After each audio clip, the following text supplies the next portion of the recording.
The first clue was the birthday card. I wasn't supposed to be anywhere near our old neighborhood. I had no reason to be. But someone at a gas station dropped their wallet, and I followed them into a small post office to return it. That's when I saw it. A bright pink envelope, sitting in the outgoing tray, addressed to my dead self. Ellis Grover. 814, Blackwood Lane. My name. My handwriting. My old house. I blinked. Hard. I hadn't touched a pen in over a year, let alone written a card. The address? That wasn't even our place anymore. I sold it quietly after disappearing. Cashed out. Closed the account. Vanished like smoke through a screen door. So who the hell was sending birthday cards from me? My hand moved on its own. I picked it up. Flipped it over. There was no return address. But inside the corner, I saw something familiar. The tiny purple ink stamp Juniper used to mark our kids' school lunches. Love always, Mom. No initials. Just that phrase. My stomach turned. 15 years. That's how long we were married. 15. I remember the number clearly because it's exactly half my life. I gave her everything. Literally everything.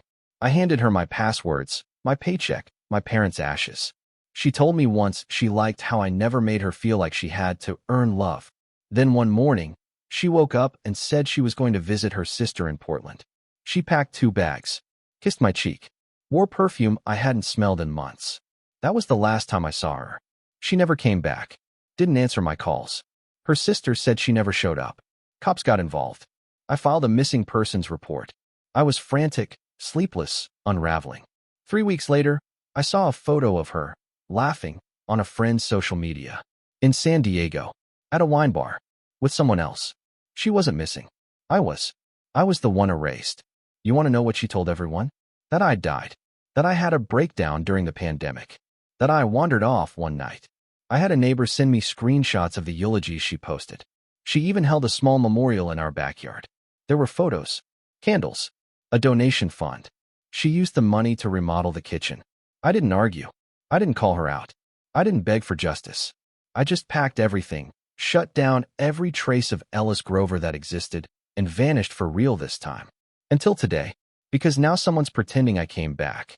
And if that child in the photo I found taped to the card is who I think it is, Juniper has a secret, and it's screaming for me to come home. I didn't sleep that night. I drove aimlessly for hours with the envelope resting on the passenger seat like it might explode. I didn't open it. I couldn't. My hands kept twitching toward it, but something inside me whispered that once I looked, I wouldn't be able to unknow whatever was inside. Instead, I circled around 3 states, parked in a truck stop outside Elko, and watched the sunrise burn the desert into gold. That card felt like a landmine waiting to be stepped on, and I couldn't shake the feeling that someone wanted me to. By 8 a.m., I caved. I tore open the envelope.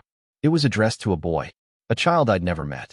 Inside the card was a simple message, in handwriting that wasn't mine, but tried very hard to look like it. Happy 2nd birthday, little man. Love you always. Dad. There was a photo taped inside. A boy. Blonde curls. Green eyes. The same dimple on his left cheek that I had as a kid. He was blowing out candles with Juniper kneeling beside him, her hand protectively on his back. Her face was thinner than I remembered, older in a way that looked like grief disguised as confidence. I wasn't supposed to know about him. That much was clear. She forged my writing. She used my name. And she told the world I was dead. But now she was bringing me back? I drove straight to a library in some no-name town, logged into a public computer, and started searching. It took about an hour to find her. She was using a new last name, Thorne. That stung. It had no history, no connection to anything we'd ever built. Just something sharp and made up, like a warning. I found a photo gallery from a charity event. Her arm linked with a man who looked polished, expensive, and oblivious. His name was Aaron Grant. Former tech exec. Widower. No kids. Based on the captions, he and Juniper had been together for over a year. So she had a new man, a new name, and a son that may or may not be mine. And now someone was forging letters from me to that child. But that's not what made my stomach twist. It was a comment on one of the event photos. Just 5 words. So happy she's found peace. It was posted by my mother. The one who cried in my arms the day Juniper disappeared. The one who told me you deserve better. The one who I had called from a burner phone 6 months into my disappearance, just to hear her voice. She knew I was alive, and she was playing along. I stared at that screen for a long time, like it might apologize or explain itself. But it didn't. It just blinked back at me with that fake smile they all had in that photo. That's when I realized they weren't just pretending I was dead. They were building a new story around my ghost. And I was never supposed to come back and read it. But now that I had, I wasn't going to stop. I don't know what I expected when I drove back into my old city. Maybe I thought I'd feel something. Anger. Nostalgia. Some ghost of the man I used to be tapping on my shoulder. But there was nothing. The streets looked the same. The coffee shop where I used to wait for Juniper on Fridays was still there, the neon, open sign buzzing like it always had. But I felt like a trespasser. Like my shadow didn't even belong there anymore. I didn't go to the house. Not yet. I needed answers, not a confrontation. So I did what any forgotten man would do in my place. I checked into a cheap motel on the edge of town under a fake name and started watching. The first night, I sat in the dark and went through old photos I hadn't deleted, not because I missed her, but because I wanted to remind myself that once upon a time, I had a name, a life, a place in someone's story. That I wasn't just a myth floating around the people who had buried me while I was still breathing. That's when I saw her. She knocked once on the motel door. Room 19. Not mine. She was tall, dark curly hair, mid-40s maybe, dressed like she had somewhere better to be. She passed me in the parking lot and glanced at me once, and that one glance made my skin tighten. Because I knew her, but I couldn't place her. The door opened before she even knocked a second time, and a man let her in. The door clicked shut. That should have been it. Nothing more than a side character in someone else's late-night drama. Until I saw her again. The next morning, standing in the playground near Juniper's new house. With my son. Same coat. Same curly hair pulled back. Talking to the child like he was hers. And it hit me like cold water in the lungs. She was his nanny. Or maybe more. But definitely trusted enough to walk around with him in public, while Juniper played her role as socialite philanthropist with a new last name and clean slate. So I followed her. Not proud of it. But you'd be amazed how far desperation can take a man when he's already been erased. I watched her take the boy to a small preschool. Waited. Watched her smoke half a cigarette outside the gate like she'd done it 100 times. And then she drove to a law office downtown. It didn't make sense until I zoomed in on the building sign. Thorne, Grant, and Mayfield, Family Law. That wasn't a coincidence. She wasn't just a nanny. She worked for them. Or with them. And if they were family law, that meant something legal was in motion. Custody? Adoption? Was Juniper trying to change his last name? Was she trying to rewrite my bloodline out of existence? My mind started spiraling. I hadn't even confirmed if the boy was mine yet.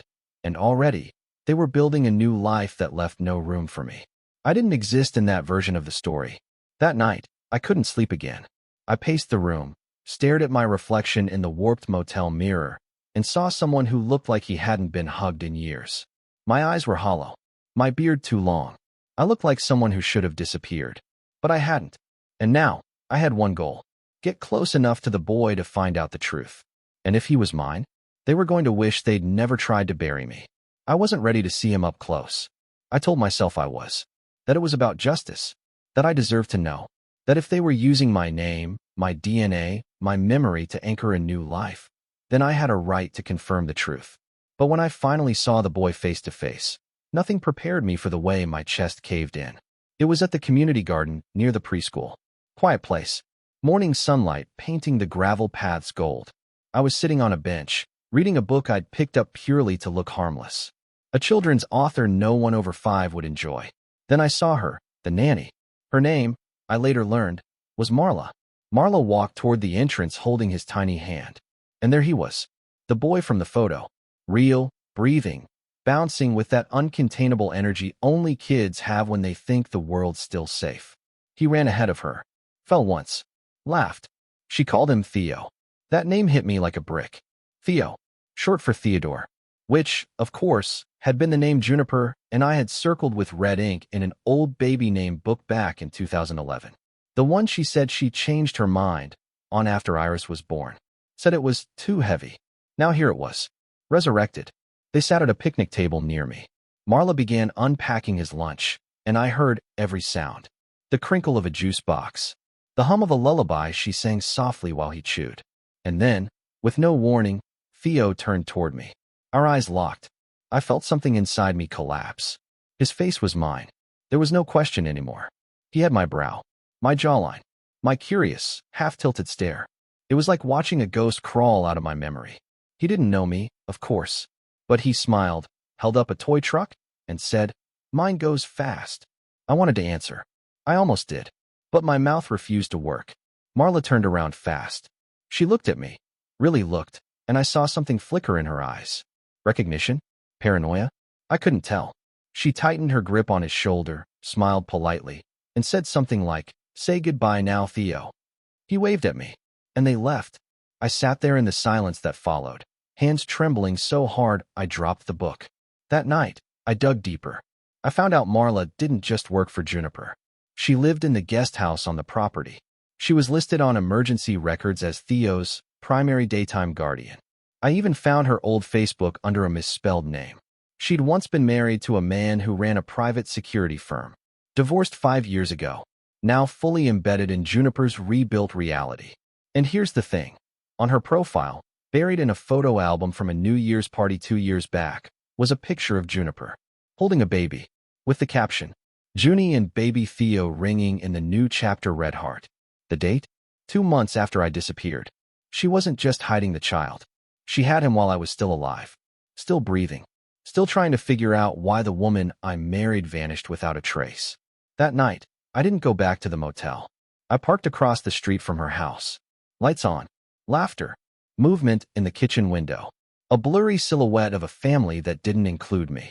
I watched until the lights went off, and as I sat there, numb, with my car engine ticking in the cold, a voice inside me whispered something I hadn't allowed myself to say before. This wasn't about love anymore. It was about truth. And someone, maybe everyone, was going to get hurt. I thought the hardest part would be seeing Theo, realizing he was mine, and knowing I'd missed the first years of his life. But I was wrong. The hardest part wasn't seeing him. It was seeing her, Juniper, and realizing I didn't know who the hell she was anymore. She stepped out of the house 2 days later wearing a white coat I'd never seen before. Not the kind she used to wear back when she read poetry barefoot in the kitchen. This one was structured, stiff, designer. She moved differently now, like someone rehearsing their walk for a camera that might be watching. And I was watching. From the alley, from the diner window, from the library parking lot. I became a ghost with eyes. I knew her new routine better than she probably did. School drop-off, juice bar, law office, always followed by a trip to the yoga studio where she sat in her car for 20 minutes pretending to be on the phone. She wasn't. I borrowed a scanner from a guy I used to know who owed me more than one favor. Basic frequency reader. Just enough to pick up Bluetooth and signal hops in a close radius. When I parked 2 spaces from her Range Rover that Thursday, the screen lit up with a private network name. J. Thorne Hush 1. Encrypted. Masked MAC address. Not the kind of thing a yoga mom runs out of her car. I made a mistake that day. I approached her. Not directly. I didn't yell. I didn't ask for answers. I simply walked by as she was getting out of the vehicle and said, "That's a nice signal blocker you've got running. Something to hide." Her eyes darted to mine, and for one split second, I saw the real her. The Juniper behind the polish.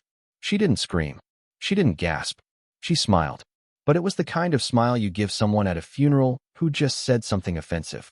"I don't know who you are," she said calmly, adjusting her scarf, "but you should be careful who you follow."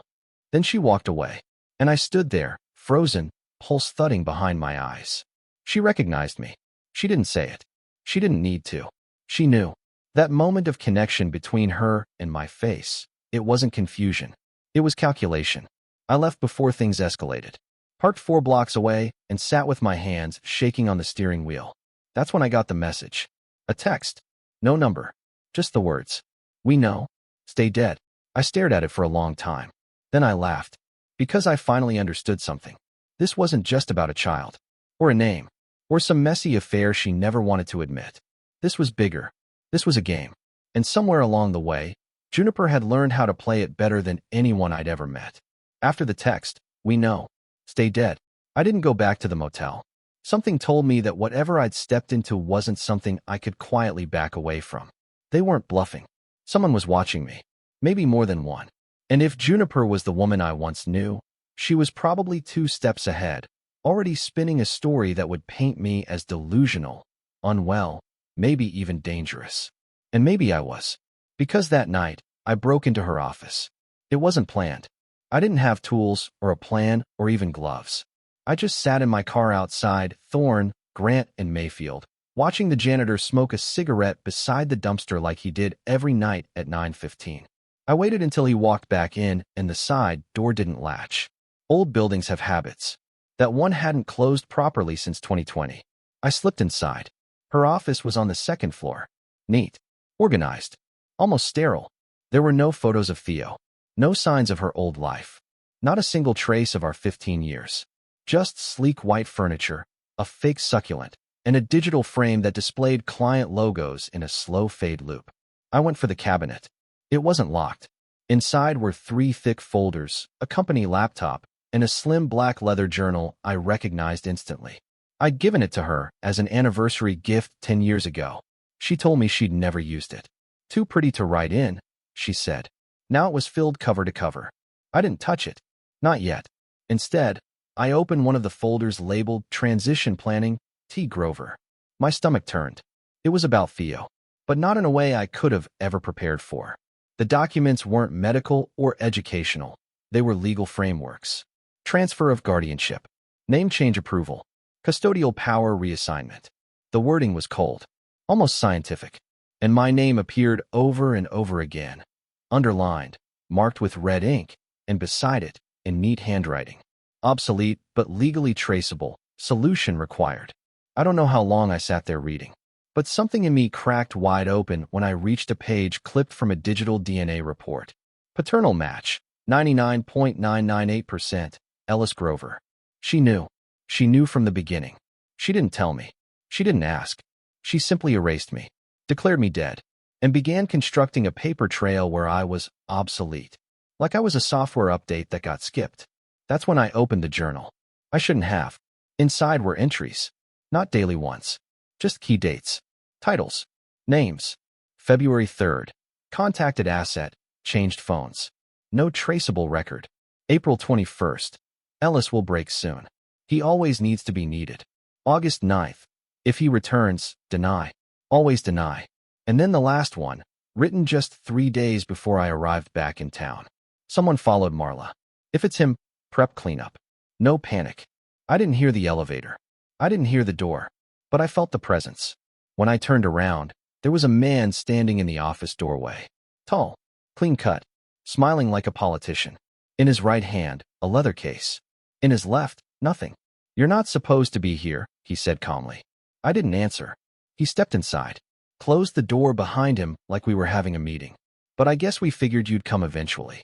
He didn't reach for a weapon. He didn't threaten me. He just said, she wanted me to tell you something. If we ever met face to face. I waited. She said, you were always so good at fixing broken things. But sometimes things are supposed to stay broken. Then he smiled again, and I knew I had just been marked. I didn't sleep for the next 2 nights. Not out of fear, that had passed. I'd crossed a line the moment I walked into her office, read those words in her handwriting, and watched that man calmly deliver a message like he'd done it 100 times before. This wasn't about a marriage anymore. It wasn't about Theo. It was about truth. And the deeper I went, the more I realized how far down she'd buried it. I left town at 4 a.m., not toward safety, but toward silence. A place I remembered from when we used to drive through the outskirts on Sundays, past the hills, beyond the vineyards, near the golf course no one ever played. There was a building there. Clean. White. No signage. Always cars in the lot, but never anyone entering or leaving. I remember once asking her, is that a rehab place? She didn't even look up from her phone. Private clinic, she said. For the elite. I found it again. Same paint. Same hedges. Same sense of eerie calm that feels designed to keep questions outside its walls. But I wasn't asking anymore. I waited until the last shift change, then walked around the back, through the emergency gate, and found a metal door with no handle on the outside, but a scanner pad embedded in the wall. I watched. I timed. It opened exactly once every 30 minutes for 5 seconds. Not enough for someone to walk through unnoticed, unless they knew when it was coming. So I timed it. And I ran. The hallway was quiet. Not sterile like a hospital. More like a luxury spa. Polished concrete. Soft yellow light. Framed paintings of nature. and that same scent she always wore on her wrists when she lied to me. Warm vanilla and something sharp beneath it. I walked like I belonged. Eventually, I found a records room. No locks, just climate control and rows of digital terminals. I sat, opened one, typed in Theo Grover. No results. I tried Theodore Thorne. Nothing. But then I remembered something from that journal. One of the names listed beside his, M. Ellis, temp ID. A legal placeholder, maybe. I tried that. It worked. One file. Red labeled. Restricted. I opened it. I'm not sure how to describe what I saw. There were scans. DNA markers. Neurological assessments. Behavioral predictions based on inherited psychological traits.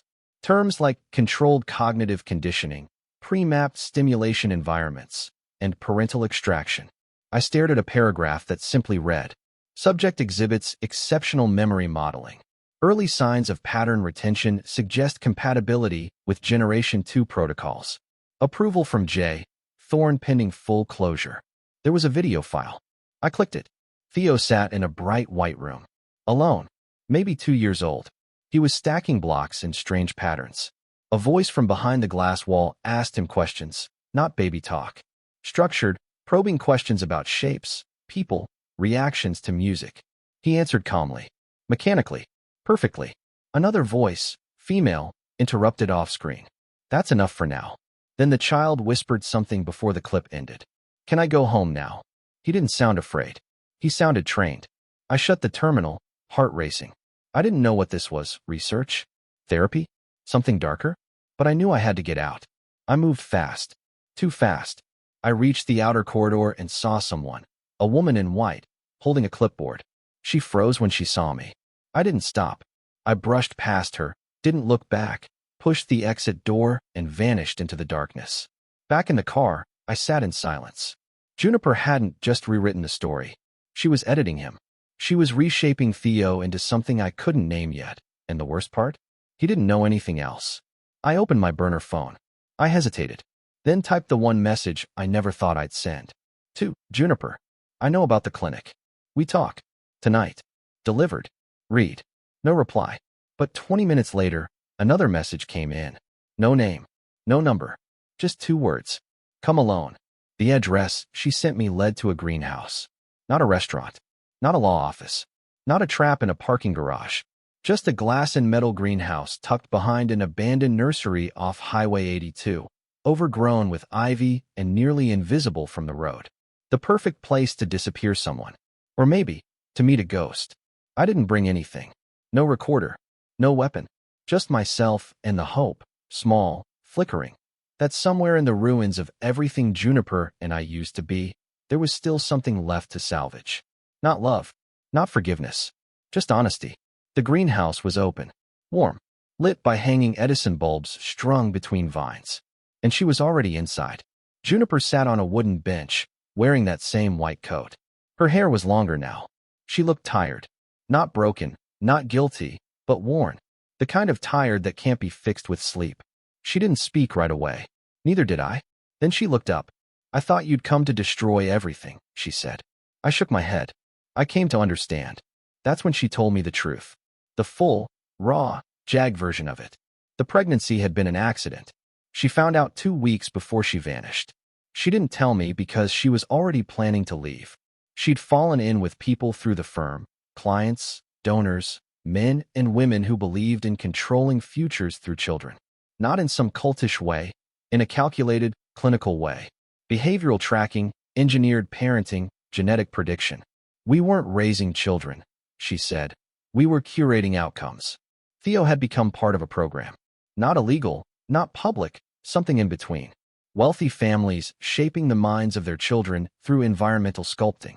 She joined it fully. Voluntarily. She knew I'd never agree. So she erased me. The clinic wasn't hurting him, she insisted. They gave him the best. Teachers, stimulation, structure. But I didn't know. I didn't understand what it would cost him. I asked her what that meant. And she looked down. He doesn't laugh like you. He doesn't play like a child. He performs. Like he's afraid to be real. That's when the glass door opened. And he walked in. Theo. 3 years old now. Holding Marla's hand. Big eyes. Same dimple. A little older than the boy, I remembered. He saw Juniper. Then he saw me, and he paused.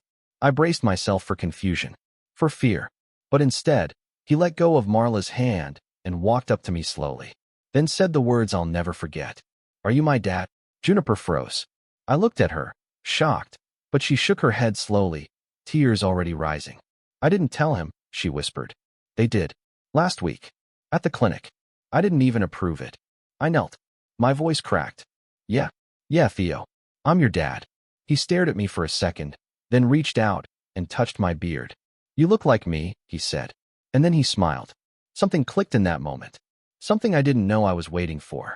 I didn't take him away. I didn't sue. I didn't burn it all down. Instead, I made a deal. I'd stay close. I'd be involved. But I wouldn't expose them. Not yet. Not until I was sure he was safe. I didn't want to punish Juniper anymore. I didn't need to. She was already living with the weight of what she'd done, and it was heavier than anything a courtroom could hand down.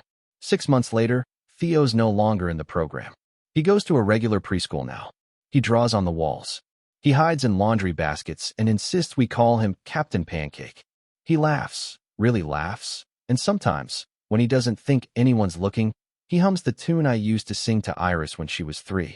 Juniper and I don't speak much, but when we do, it's civil, careful, real.